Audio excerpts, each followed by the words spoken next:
الجماعي ديالو. والمنتخب الاسباني رغم الهزيمه ديالو بالامس جديد في تاريخ كاس العالم، نسبه الاستحواذ في الشوط الاول ولا في الجزء الاول من الشوط الاول بلغت 85%.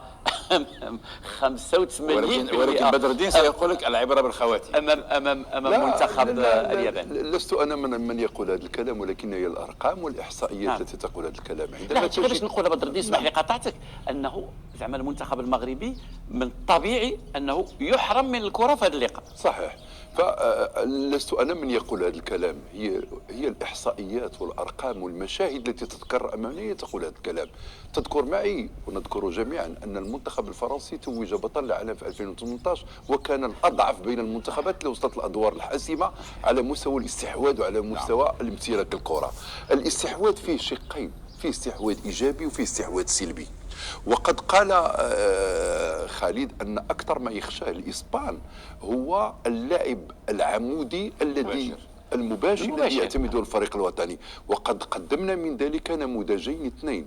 النموذج الأول هدف النصيري هدف خالد بوطيب في مرمى إسبانيا في مونديال 2018، والهدف الأول أمس الهدف الثاني للفريق الوطني اللي سجله يوسف النصيري من انطلاقه من تقريبا من 50 متر بتمريره لولبيه ولا اجمل من اشرف حكيمي. حتى الهدف الثاني في مباراه بلجيكا، نعم، الارتقاء برأس حمد الله، نعم، واللعب الثنائي ما بين زياش وبوخاري. اتكلم على ثلاثه ديال التمريرات. نعم، التمريرات. وعندما تكسر الظهر، لانك عندما تكون يعني مندفع بواحد البلوك ومطلع البلوك في محاوله للضغط على المنافس، كلما نجح المنافس في إخراج كرة نظيفة من المنطقة وكسر الخط الأول ديالك أنت اللي كتعمل به البلوك، إلا ويصبح خطرا عليك. أنا أعتقد على أن قد يكون مبكرا أن ندخل في هذه السيرات التكتيكية، ولكن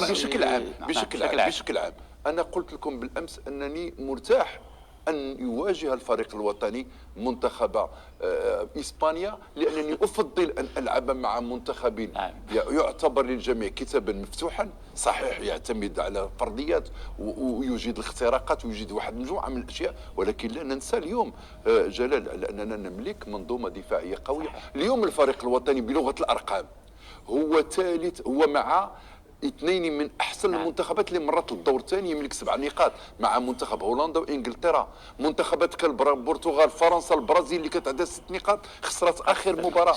ثم ايضا الفريق الوطني يتمتع باقوى دفاع، حيث دخل مرمى هدف واحد. كيف خالد؟